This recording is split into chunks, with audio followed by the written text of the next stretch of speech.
La Segunda República, evolución política. El bienio reformista 1931 a 1933. Aprobada la Constitución y se convocaron nuevas Cortes, se nombró presidente de la República a Aniceto Alcalá Zamora, perteneciente a la derecha republicana y presidente del gobierno a Manuel Azaña, un intelectual de izquierdas.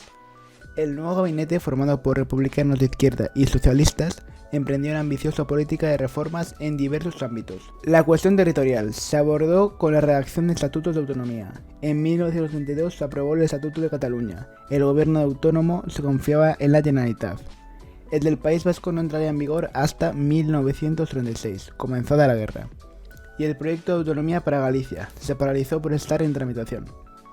El ejército. La reducción del número de mandos y la exigencia del juramento de lealtad a la República restaron al régimen la simpatía de muchos oficiales.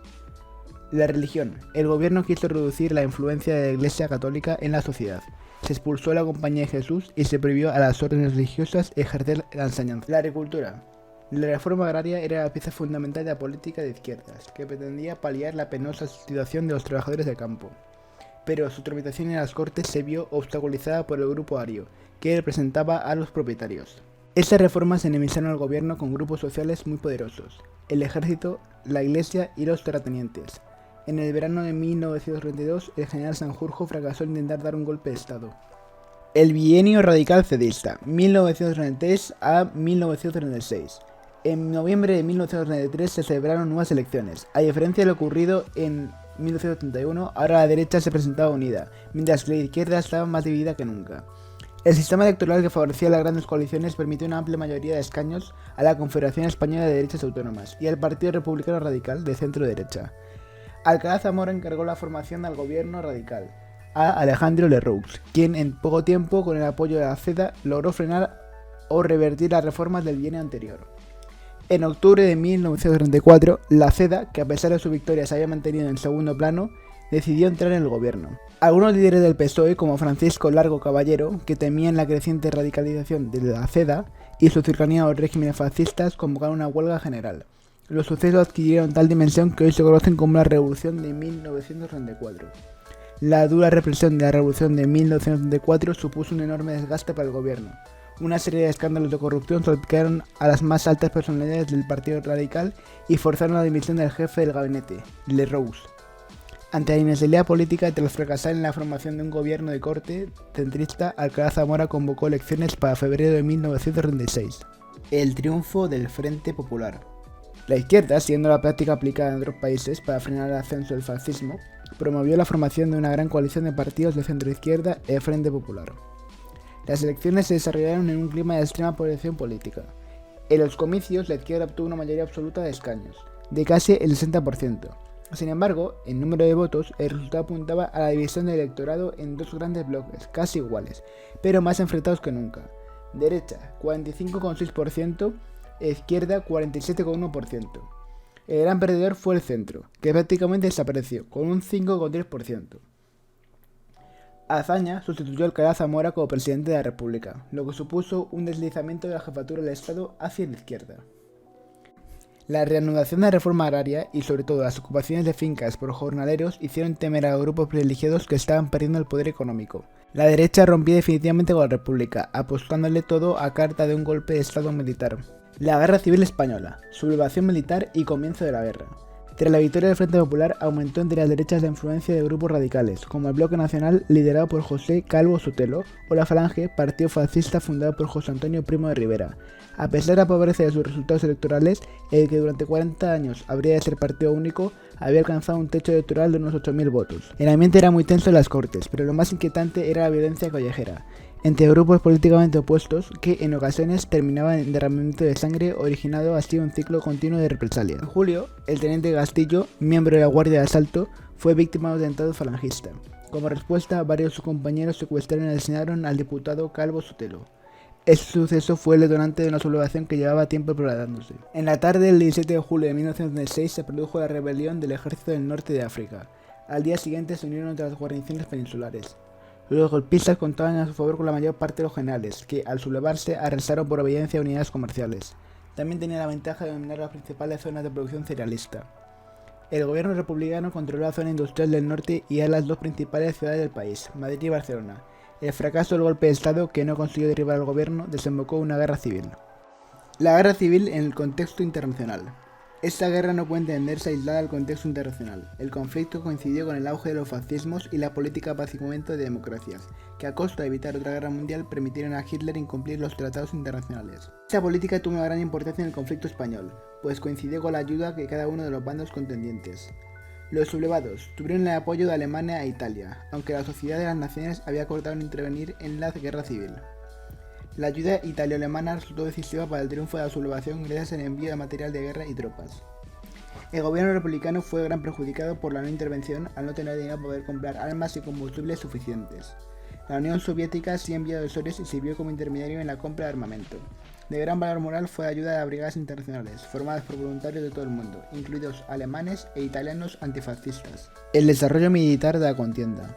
La Guerra Civil Española comenzó en julio de 1936 y finalizó en abril de 1939 y se desarrolló en diferentes fases. 18 de julio de 1936, el general Franco vuela desde Canarias y se pone al frente de las tropas de Marruecos. En unos días las tropas son trasladadas a la península con la ayuda de aviones alemanes e italianos. Empieza la avalancha hacia el norte de las tropas franquistas que toman Badajoz y el Valle del Tajo. 28 de septiembre de 1936. Las tropas franquistas toman Toledo y liberan a los sublevados atrincherados en Alcázar, que resisten en el asedio de las fuerzas republicanas. Noviembre de 1936, marzo de 1937. Las tropas de Franco se dirigen hacia la capital. La resistencia republicana en la batalla de Madrid acabó las ilusiones de los sublevados de un triunfo inmediato. Tienen lugar batallas importantes en Málaga, el río Jarama y Guadalajara. Primavera de 1937. Se inicia la campaña al norte. Las tropas franquistas ocupan Vizcaya, Cantabria y lo que queda de Asturias, arrebatando a la República una zona de vital importancia industrial y minera. Finales de 1937, verano de 1938. La batalla de Teruel supone un duro enfrentamiento entre ambos bandos. Finalmente la ciudad queda en poder de los franquistas, lo que permite a estos avanzar hasta el Mediterráneo. Cataluña queda así aislada del resto de la zona republicana en abril de 1938. Verano de 1938, abril de 1939. La batalla del Ebro es un intento del ejército republicano de retomar la iniciativa, aunque acaba en fracaso. En marzo de 1939, la conjura de algunos militares contrarios al gobierno de Negrín precipita el colapso de la República. El 1 de abril de 1939, Franco anuncia la victoria total. La Guerra Civil, evolución política y consecuencias. A finales de verano de 1936, después de varios gabinetes efímeros e ineficaces, el socialista Largo Caballero formó en Valencia un gobierno de concertación. El ejecutivo se enfrentaba a varios desafíos o problemas. Indisciplina y la desorganización. La sublevación obligó al gobierno a confiar su defensa a voluntarios armados. Los milicianos inexpertos e indisciplinados. Los comunistas fueron los primeros en formar los cuerpos organizados siguiendo las instrucciones de los asesores soviéticos. Esto era necesario para enfrentarse al bando militar sublevado, que estaba muy organizado. Escasez en el abastecimiento de armas y alimentos. La política de no intervención impedía al gobierno adquirir armamento, y la escasez de alimentos produjo graves problemas en las grandes ciudades. Desunión entre los grupos que apoyaban la República. La cuestión, guerra o revolución, era el principal motivo de desacuerdo. Para los anarquistas, las circunstancias bélicas eran el escenario adecuado para acometer la revolución. Para el resto de las formaciones de izquierda, lo fundamental era la victoria. La principal rivalidad enfrentaba a comunistas estalinistas de un lado y anarquistas y trotskistas del otro. Esto culminó en los sucesos de mayo de 1937, cuando ambos grupos se enfrentaron con las armas en la calle de Barcelona. Las consecuencias de esto provocará la caída de Largo Caballero y la formación de un nuevo gobierno, presidido por el socialista Juan Negrín. Este intento de poner fin al conflicto fracasa, y desde ese momento adoptó la consigna de resistir es vencer, por lo que se mantuvo hasta el final con el apoyo de los comunistas. Manuel Azaña permaneció en la presidencia de la República hasta su salida a Francia en febrero de 1939. Evolución política de la zona nacional. Los sublevados se dieron a sí mismos el nombre de nacionales y encomendaron la dirección de alzamiento a una junta militar.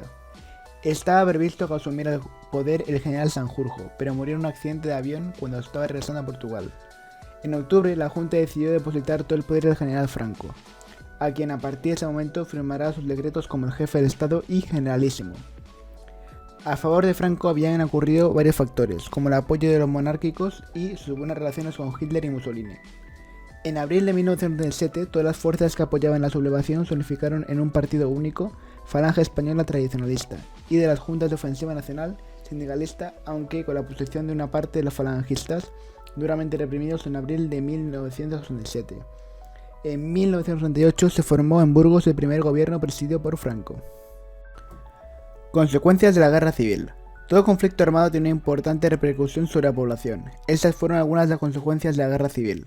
Demográficas. A la cifra de muertes violentas, que se estima en unas 500.000, hay que añadir el número de mortalidad general, causado por la escasez y las penurias, los no nacidos y los exiliados.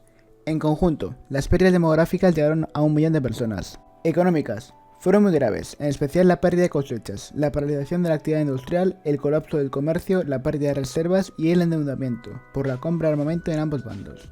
Represión. Se ejerció en ambas zonas, republicana y nacional, sobre los respectivos adversarios. Los asesinatos que se produjeron tenían rasgos comunes, pero también considerables diferencias. En la zona republicana, la falta de autoridad del gobierno permitió que grupos incontrolados llevasen a cabo procedimientos represivos que acabaron con la vida de miles de civiles, sobre todo religiosos, políticos de derechas y grandes propietarios. La mayoría de estos crímenes fueron al principio, y entre ellos destacan el asalto a la cárcel Modelo de Madrid y el fusilamiento de prisioneros políticos en Paracuellos. En la zona nacional, la represión fue sistemática y alentada desde el poder como estrategia de dominación. Eran considerados enemigos las personas de izquierda, los sindicalistas y los nacionalistas, entre otros. El propio nombre de nacionales que se dieron a sí mismos negaba al adversario la condición de español. El espíritu de cruzada que ampara tales acciones equiparaba a estas a la lucha contra el infiel en la Edad Media. En esta zona la represión se mantuvo durante toda la guerra y se prolongó una vez acabada.